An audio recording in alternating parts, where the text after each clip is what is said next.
Hey, I'm Brian, and this is just a very quick video I wanted to make on how I finally tackled my storage situation. If you've ever worked with video, you know that means a ton of data. Now you might ask yourself why I keep all of this data, and the answer is pretty simply that I often go back and reuse resources and footage from older videos, and in that case it's nice to have the original project and video files available.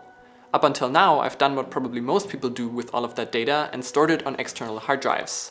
But that's obviously not optimal for multiple reasons.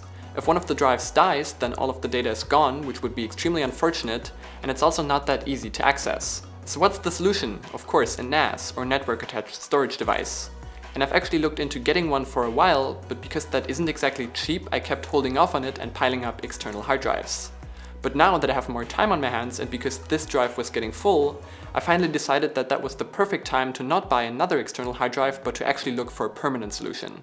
In the end, I settled for a RAID 5 solution with 3 drives for now and the ability to easily add a 4th one down the line without having to redo anything or move any data. And the reason for that is pretty simply cost effectiveness.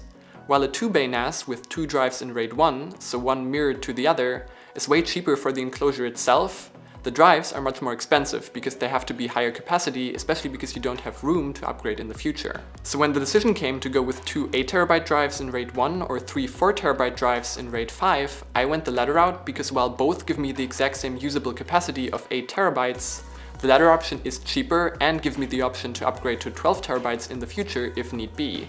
I know RAID is not a backup, but fortunately I have enough external hard drives to repurpose for that. For the enclosure, I went for a QNAP 4-bay NAS that I picked up for very cheap off of eBay, and it's even a very recent model.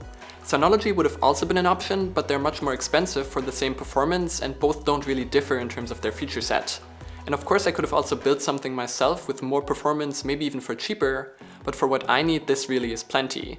And of course, because it's attached to the network, I can access all of my files from all of my devices all the time, even outside the home, should I forget something when I'm at an event or something. So that's the route I went to get my storage situation under control. I hope you enjoyed this little insight into what goes on behind the scenes during #quarantine, and maybe you could even get something out of it for yourself.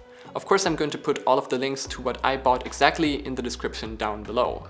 If you enjoyed this video, you know which buttons to press. Don't forget to press that follow button on Twitter, and don't forget to stay home and stay healthy. I'm Brian, thanks for watching, and I'll see you in the next one.